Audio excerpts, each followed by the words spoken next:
Hi, welcome to the Also Called podcast, where we're asking hard questions about our place in this hectic world. Join us as we dig into the truth about who God is, possibly discovering that we are also called.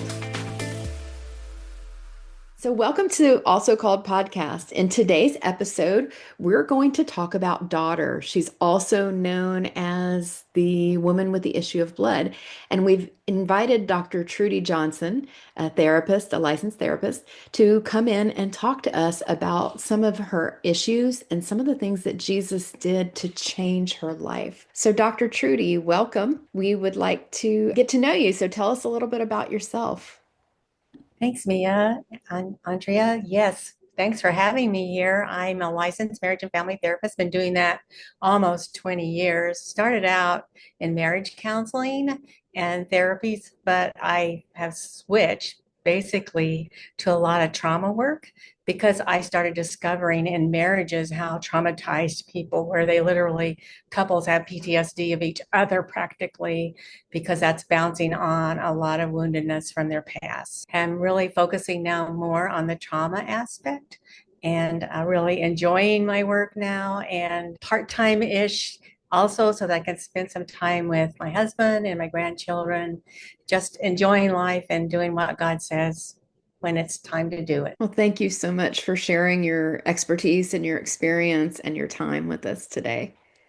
So, Dr. Trudy, what drew you to participating in the other disciples? Yes, Andrea. Well, there were two things. First of all, I love the subject, and I love that women need to understand how involved Jesus was with women, when he actually chose women and besides men. And so I just love the topic and love the discussion of it all. And then secondly, knowing that Mia was involved in this project, I had no worries that it wouldn't be an awesome project. She's a very diligent, hard worker. I trust her. So part of it was just because Mia came to me and suggested this topic. And I just thought, yes, if Mia's going to do it, yay, I'm jumping on board. You're so amazing. Thank you. That means a lot. So, what drew you specifically to daughter, to writing about the woman with the issue of blood? I love the woman with the issue of blood because the word daughter is really in my story so profoundly. During my dark days, I'll call it the dark days of my soul, I wasn't struggling physically, but definitely emotionally and in my relationships.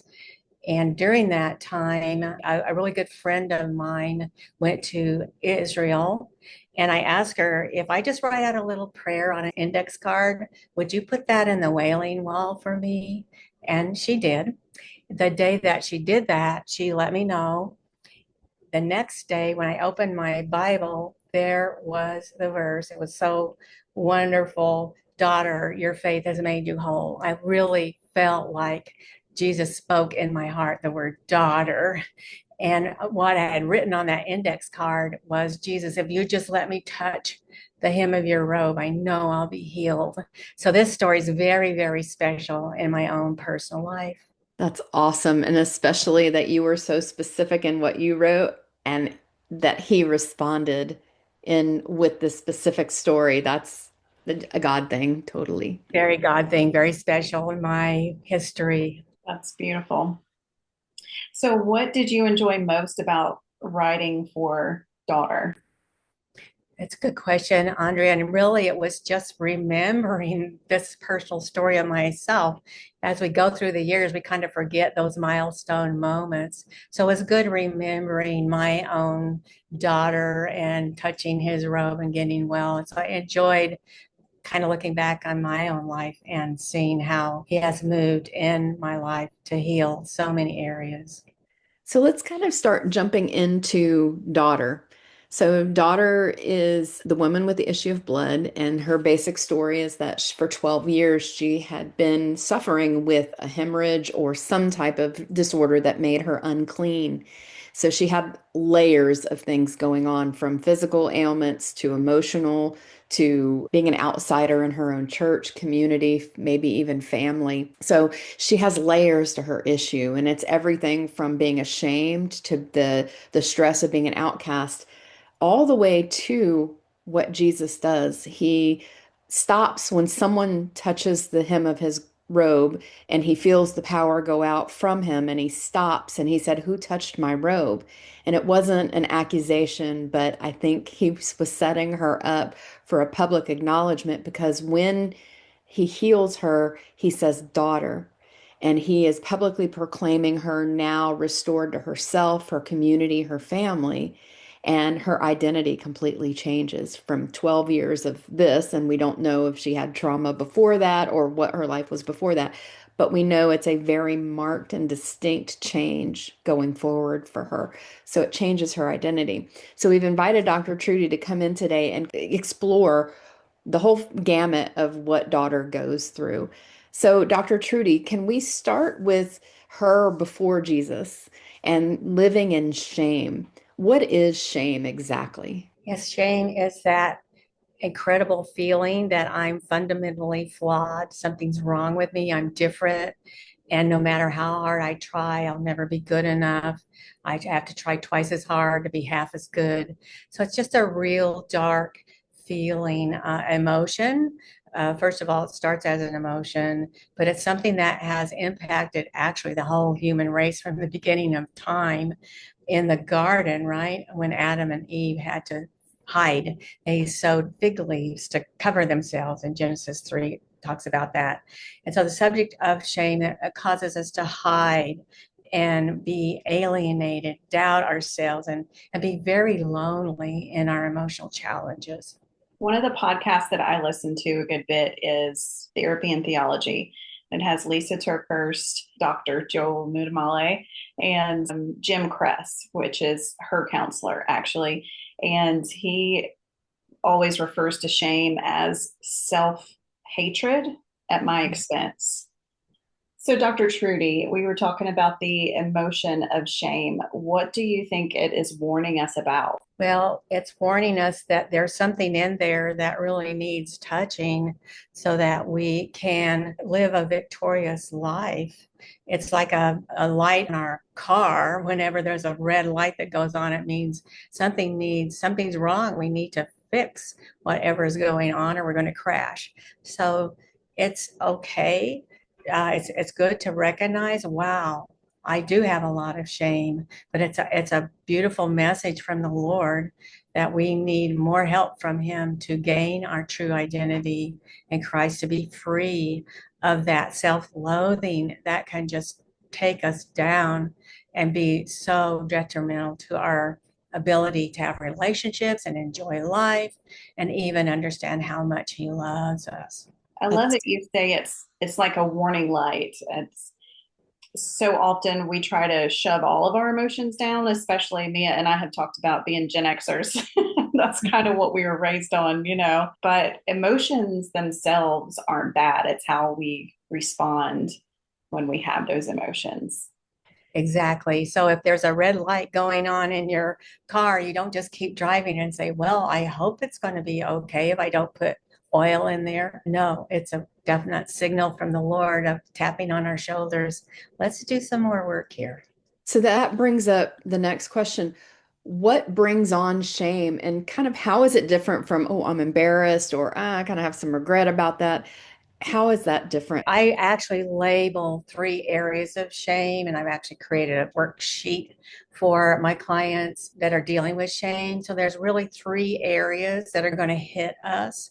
And so we're either being rejected in some very, very deep level. It's a rejection of our entire being, and that could be us rejecting ourselves, or it could be our caretakers and subsequent other people in our lives that have not taken good care of our heart, really loved us well. So there's that. There's rejection. Another thing that will cause shame is a lot of criticism. So then I'm reevaluating myself. And whenever I get criticized, I just do like a little double take and question whether or not we have value or worth. That could be happening. Criticism can be rejection, and rejection, we can get rejection because of criticism. So both of those kind of go around in a circle. The other one is judgment. Judgment is more of a real judgment on our entire inner self. And so that can be what that does. That impacts how we think, our thoughts. Pretty soon we're really judging ourselves instead of being able to see ourselves as lovable and being able to really recognize our true identity in Christ. So, Dr. Trudy, what's happening in our brains when we feel shame? A lot. Amazing. Shame is such a toxic emotion. And I'm really glad you asked this because we many times forget the physical aspect of these different toxic emotions. First of all, what can happen is the more shame we feel, the more we feel. So the more we get, the more we're unable to get out of that hole. And it creates what we call a shame-based cycle. What happens whenever we feel shame, brain records danger, and the brain is not able to separate, is this physical danger or is this emotional danger? It can't do that. It just says danger. So whenever we experience danger, when we're feeling vulnerable, exposed, we're not safe, we will jump onto another part of our nervous system, the sympathetic nervous system, which is involved in keeping us safe. So then we might go into fight or flight, or we might numb or freeze, try to get ourselves small. So it's a very fascinating process of how God created us and our bodies to at all times keep us safe. But if the minute we register danger in our brain, a whole cascade of chemical processes happen that let us kind of get small and numb out and disconnect ourselves from life.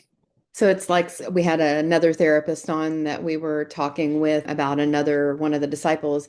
And like she said, it's like our brain is trying to protect us, but sometimes it it makes the situation worse. Exactly. The thing that we're trying to avoid is the thing we're doing, which causes more of the thing. It's a wild, crazy circle. And that's why it's so awesome to get healed so that we don't, our brains don't automatically register rejection or criticism or even judgment. We don't have to jump in that river. We can take a deep breath and say, what is the truth? What's happening here? I am valuable. I have worth. I don't need to hate myself over something that just happened. That's awesome. So you talked about the FFF, the fright, flight, or fawn, and that comes from the amygdala. So that's Yes. kind of an autonomic response, an automatic. It happens whether we want it to or not. So when we're triggered, are there ways out of FFF? There really are, but we have to be very intentional and we have to start recognizing changing and getting healed is actually recognizing, taking awareness is the first thing that we're going to need to do. So, one thing that can help us in that is to make a space. We can make a space by taking a very simple deep breath. Whenever we're aware, wow, I just felt a zing to my heart. I'm feeling something in the pit of my stomach. My thoughts are going around and around onto negative thoughts. We can simply interject a space in there, and we need that time and space to keep from jumping to that sympathetic nervous system. So just taking a deep breath and just saying, wow, I'm feeling something in my heart. I'm feeling rejection in my heart. I'm feeling maybe over responsibility. I'm judging myself in my mind. So just making a space there with a deep breath will actually interfere with their body's automatic reaction of jumping into fight or flight with that sympathetic nervous system. I love that you talk about just the space that gives us time. I was listening to something, and if I remember which one specifically it is, we will link it in the show notes. But they talk about emotions take about 90 seconds to process through your body. If you acknowledge it, recognize it, and move on, rather than what most people do is start having a response to their thought about the feeling. Like, I think we're going to talk about narratives a little bit later on, but we have this feeling and then we start making those self judgments and then we start having a response to that, an emotional response to that. And I also love that you talk about recognizing the feeling in your body. That so many of us are used to being in this constant state of fight or flight all the time, we don't even recognize what our body is feeling. And just to get back in your body, acknowledging your body's signals, even I have an urge to go to the bathroom instead of waiting for an hour or whatever, going ahead and going to the bathroom, or I'm hungry and going ahead and getting something to eat. Just recognizing our body's signals is so important. Absolutely. I agree. And I think in the Christian world, it's easy for us to kind of ignore our bodies because we've been taught, oh, don't pay any attention to that. Just renew your mind and keep on going. Nothing wrong with that. We want to renew our minds, but we're made in the image of God. And so he created us to be able to be aware of what's happening in our bodies.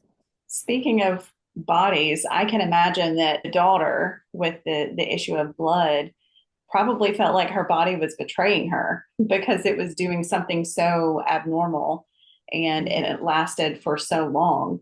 So, can you tell us from her story what makes you think that she experienced shame? Oh my goodness, her whole life was shame based. It was a shame cycle. I can't imagine that she experienced anything but shame, like you say, because of the shame of the culture. Not only is she a woman, she's a woman with the issue of blood, so that makes her unclean. And so she has to hide, first of all. And so just her body, what it's doing, like you say, Andrea, is just screaming out shame, shame on me. I'm defective, don't fit in. And then I can imagine probably all the effort she put in to get healed and just the embarrassment, the shame of, oh, one more place I'm going to go that's not working. So it must be me, must be my fault that I'm so defective that I'm never going to be healed. I never considered that part of it, that she had gone for 12 years and spent everything she had, and the shame that must have felt, because I'm sure there were people in her lives who were like, that's not going to work. You don't even try, and shamed her even further. I'd never thought of that. So, what did Jesus do that healed her from her issue of blood, healed her from the shame in addition to her physical healing? Yes, I believe that was the whole biggest point of the story, like you mentioned at the very beginning, Mia. I can't imagine the immediate shame must have just completely flooded her body when he called her out, so to speak. He noticed her and he felt her. He actually felt her faith. She was, for the first time in her life, probably, especially by a man, noticed. And that had to have completely brought an amazing sense of value and worth to her. See, the thing is, Jesus didn't have to stop. He was on a mission. He was on his way to heal someone else. So why would he even bother? This wasn't on his checklist. So she thought she could just in a stealthy way sneak in there. So it's just amazing the fact that he stopped his agenda and the whole world stopped for him, and she was it in his eyes. And how healing that must have been for her. Yeah, I can just imagine the roller coaster of emotions. I mean, she's Mm. been living in this place of shame. And then I can only imagine the desperation she must have felt to go into that area with people, which she shouldn't have been because she was considered unclean. And then probably even the fear when she felt that physical healing. And then Jesus stops everything to call her out. So I just imagine this roller coaster of feelings. But how do you see him stopping and calling her out in front of everyone? How do you think that applied to her? It brought her out of hiding and told her she had value, she was okay, she had permission. And if we think about it, he probably, when he was smiling at her, looking at her, he was probably almost giving her the message, you didn't have to hide. Why are you only asking for crumbs? You're only asking for a little touch. You don't want to bother me. So I think just probably he had probably a more beautiful, wonderful response to her than we're really actually seeing in the words. I think that is a significant part, that she was given permission to actually ask for something from him. I know that shame's been something I've struggled with in my life. The two biggest pieces of freedom came, one was that I was allowed, that I was just as precious to him as everybody else is, and I was allowed to ask or to participate or whatever. So that was a big hurdle. And then the second one is I didn't have to, that I get to. And once that shame is removed, you just feel so included in the spiritual, your community, and even to yourself. So I love that you said that, because that's really reminiscent of what I've had to work through in my own shame issues. So what did you personally learn from daughter's story? I think it was a reminder of how far in my shame journey, as you talk about, Mia, how far, I don't mean I've come, how far Jesus has brought me. So that now I wouldn't even, when I started out, think about it, I'm like writing on an index card, please, can you just give me a tiny piece of your robe? To now I'm like every day, okay, Lord Jesus, here I am, and thanks for seeing me. And I know you're going to provide. So I think it just reminded me of how far my faith journey has moved from the very beginning. That's so beautiful. So what are some practical things that we can do if we struggle with shame, or when we do struggle with shame, because it's not a one and done? Yeah, I think in the show notes, there's that worksheet that I developed for clients, and it's called the Shame Ladder. It's a really great way to really pull out what's happening in that shameful moment. Because whenever we speak the truth, when we label those emotions, they don't have power over us anymore. Taking a deep breath, closing your eyes, and you can actually say, you can begin to recognize, am I feeling this in my heart? Am I feeling this in the pit of my stomach? Or is my mind going around in circles? If you're feeling in your heart, it's probably a rejection that you're feeling. And so that shame ladder, the rejection ladder, I have other emotions listed there that are heart emotions. And you'll be able to identify what exactly is going on in my heart because of what just happened. So bringing that to the light, again, labeling those emotions will keep you from storing them in your body for future shameful moments. But if you just take a deep breath and say, am I feeling something in the pit of my stomach? I have the stomach, the tummy emotions that get settled there in your stomach. And you'll be able to say, well, yeah, I just did feel over responsibility. So just the mere fact of labeling those emotions. So I've listed them there so you can easily be able to work through your shame. I just used this the other day. I'm like, I just felt judged. And like, my goodness, I didn't need to feel judged on that. But I was able to work through, why did I just feel judged? That shame ladder worksheet, I hope, could be a good way to, but even if you don't use that worksheet, just kind of taking a moment and assessing what just happened here instead of letting your nervous system take over and take you down the road to land you into thinking that you're fundamentally flawed. Well, thank you so much, Dr. Trudy, for your insight and for providing a tool for our listeners. We're also linking how our listeners can get in touch with you if they would like to work with you. Yes, that would be awesome. Thank you. Nisisretreats.com is my main website. Even trudyjohnson.org, they can go on there, or my trauma website is emettraumaresolution.com. So it's all in there. If you want to get a hold of me, I'd love to walk with you because we want to be victorious. We want to know that we're free, to really know it and not just kind of think we are. We want to be free. Thank you so much, Dr. Trudy.